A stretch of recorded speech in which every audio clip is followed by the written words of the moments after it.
Está con una infracción al Reglamento Nacional de Tránsito, caballero. No es que vea cartel, son leyes de acá del Perú. Bueno, Se tiene que cumplir.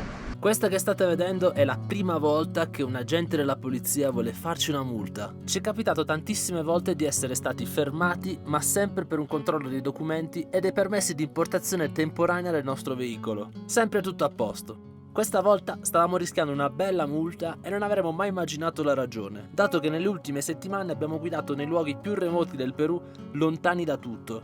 In Perù ci avevano già fermato un paio di volte, ma senza mai evidenziare questa infrazione. Sta venendo via di tutto, pieno di terra. Ora il van è tutto pulito, almeno è senza tutta questa sabbia che ormai ha intasato tutto questo canale, e direi che siamo pronti per rimetterci in strada. Oggi stiamo tentando nuovamente di salire nel Parco Nazionale Huascarán, però da una via asfaltata per far riposare un po' Nirvan, che ha sofferto abbastanza per salire alla Laguna Parón. Adesso ci aspettano circa 40 km di salita, arriveremo a un tunnel famosissimo, non so se è il più alto del mondo, vediamo un po' com'è la strada e soprattutto come il tempo se tiene.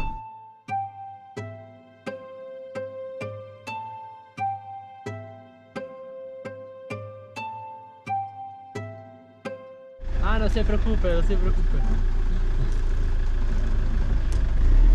C'è il signore che cerca di direzionare il gregge di fronte a questa montagna bellissima. Ciao piccoline! La montagna che si presenta davanti a noi è la famosissima o il famosissimo Huascarán, la cima più alta del Perù con i suoi 6.700 metri circa.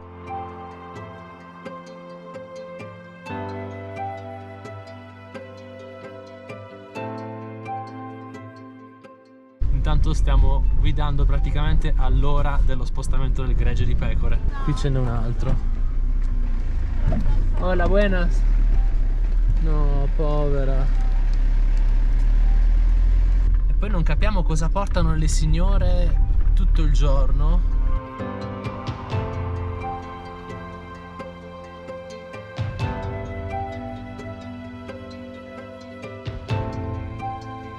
Ed è esattamente dopo questo ponte di legno che si reggeva praticamente da solo che troviamo un bel posto di blocco della polizia. Buenas tardes. Bien. No, hablamos español. Ahí hablan español. Sí, sí. Su documento, permítame, por favor. ¿Su licencia de conducir? Sí, un momento. ¿Son los únicos que van en el carrito? Sí. Sì. ¿A todos se están yendo? Vamos al túnel Punta Olímpica. Ya, en esta ruta las luces del carrito se encendió las 24 horas. Ya usted está yendo sin sus luces. No lo sabía. Está con una infracción al Reglamento Nacional de Tránsito, caballero. Sí, la luz se prendía a las 24 horas, ¿ya? Si no es una papeleta. Ah, no lo sabía. No hay ningún cartel que dice. No es que vea cartel, son leyes de acá del Perú. Bueno, Se tiene que cumplir. Sí, sí. No vas a ver en ningún lado un cartel que diga las 24 horas luz se baja. Eso está en el reglamento de tránsito. ¿Ya? Y más que todo, Usted viene en el país de Perú, debería averiguarse. Claro, sí, sí, usted sí, debería averiguarse, interesado es usted, de las normas, reglamentos que existen en el Perú. Claro, esto lo Leer, hago siempre. Esto leer, lo hago ¿no? siempre. Sí, sí, sí. Si no entiende, por entonces se está favor. rompiendo, ¿no? No, por favor. allá se abre, se abre. Sì, sì, per Ábralo, favore, por favor. se no alla frontiera mi mata. Cerco di spiegargli che non eravamo a conoscenza di questa legge e che non abbiamo mai incontrato un cartello stradale che diceva di accendere le luci 24 ore su 24 su strade come questa. Inoltre venivamo da 2 settimane praticamente nel nulla, dove eravamo solo noi e forse qualche macchina ogni tanto. Es de su carrito, ¿no? Ajá, Sì, tiene sì, que sì. verificar Y está su las revisión normas. técnica, todo, ¿no? Come? Sì, sì, sì. Está bien. Una luz de Ya. documento. Hay que prender la luz, ¿ya? Ya, Hay que prender la luz. ya la prendí. Las luces Y ahora- bajas, luces bajas. ¿eh? E ora? Eso está así, ¿ah? De acá hasta acá está roto. Le he intentado abrir. de acá. No, escuché il ruido. Ah, sí, por eso. Pero ya está hecho, caballero. Usted Está ha debido bien, está. entregarlo abierto, ¿no? Sí, porque cualquiera puede pensar que es como un tríptico, ¿no? Cualquiera puede pensar.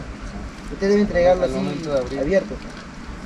Volevano farci la multa perché le luci non erano accese. Qui in Perù devono essere sempre accese, però non lo sapevamo. Vabbè, però mi ha rotto la carta di circolazione, adesso andiamo a vedere un po'. Mentre la vedeva l'ha un po' strappata, diciamo. Comunque andrò a verificare questa legge del Perù, perché tutte le macchine, almeno una buona parte, erano con le luci spente, quindi... In realtà hanno proprio ragione. Dal 2011 le luci anabbaglianti in Perù vanno accese di giorno e 24 ore su 24 su qualsiasi strada, tranne nelle aree urbane, proprio come da noi in Italia. Solo che nei giorni precedenti e seguenti al nostro viaggio in Perù, facendoci caso, abbiamo potuto notare che questa legge non è seguita praticamente da nessuno. A parte questo, da quel momento non abbiamo mai più spento le luci per evitare multe.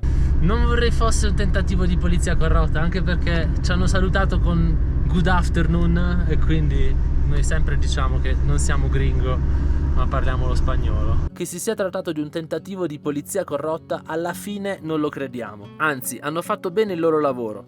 E mi raccomando, se venite in Perù, accendete le luci sempre.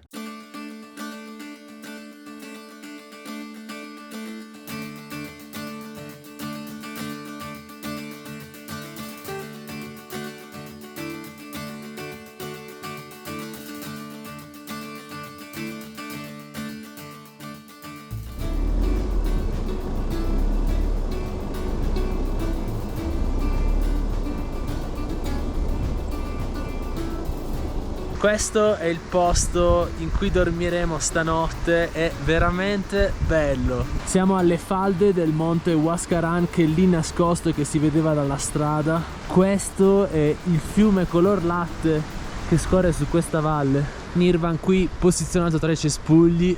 È un panorama incredibile alle mie spalle.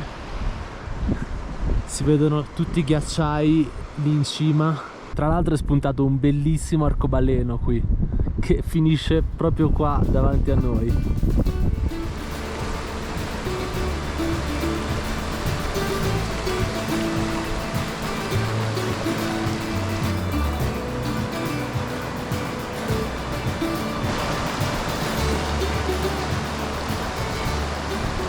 E questa è tutta la strada che poi domani mattina faremo per salire lì su, sul tunnel più alto del mondo. 4700 metri. Ci vediamo domani. Oggi abbiamo dormito in questo posto meraviglioso. Il fiume sembra latte, è veramente bianchissimo e la vista è incredibile. C'erano un sacco di mucche questa mattina. Ora andremo su perché non sappiamo il tempo se regge. E poi ci piacerebbe fare una passeggiatina lungo questo fiumiciattolo che dovrebbe portare una cascata. Non ha fatto molto freddo, anche se adesso si è alzato un vento gelido proveniente direttamente dai ghiacciai. Stanotte siamo stati coccolati dal rumore del fiume. È stato veramente un bellissimo posto anche questo qui all'interno del parco nazionale. Quindi adesso ci prepariamo per guidare su, c'è una serpentina di tornanti incredibile. Il motore del van si sta scaldando, pronto per affrontare i 4760 metri di altezza qui in Perù.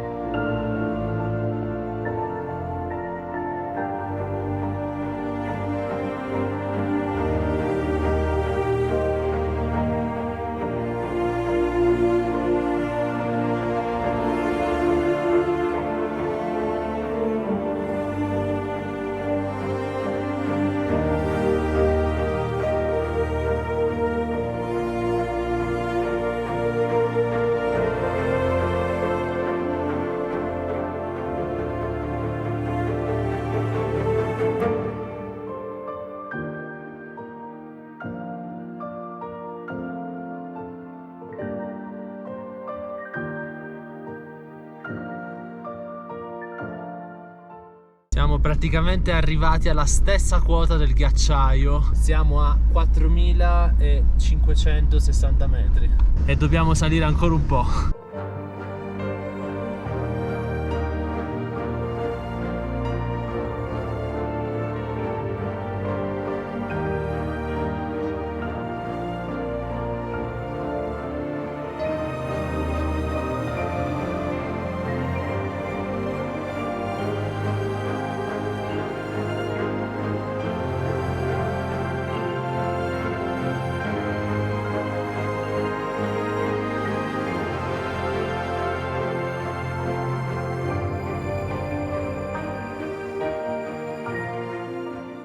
Eccoci, stiamo per entrare nel tunnel Punta Olimpica. Altitudine 4736 metri sul livello del mare. In realtà il tunnel Punta Olimpica non è il tunnel più alto del mondo, che è solo 14 metri più alto e si trova in Tibet a una quota di 4750 metri. E se percorrete questo tunnel durante la stagione secca, che è più fredda, lo troverete pieno di stalattiti di ghiaccio.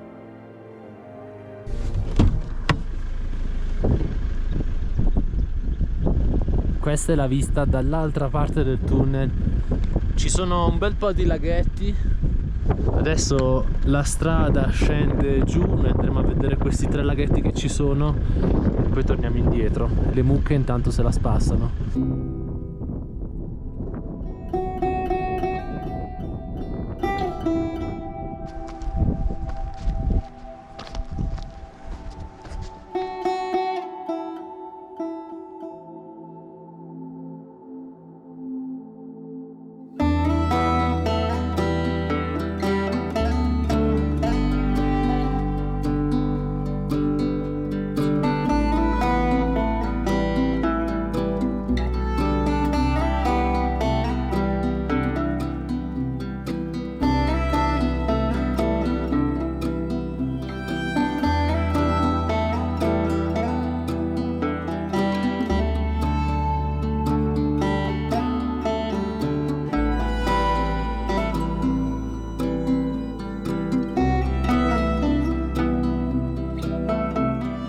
Decidiamo di non scendere dall'altro lato delle montagne per evitare di sovraccaricare il nostro van con un altro sterrato, anche perché sentiamo un rumore insolito proveniente dalle ruote e decidiamo di raggiungere la città per fare chiarezza.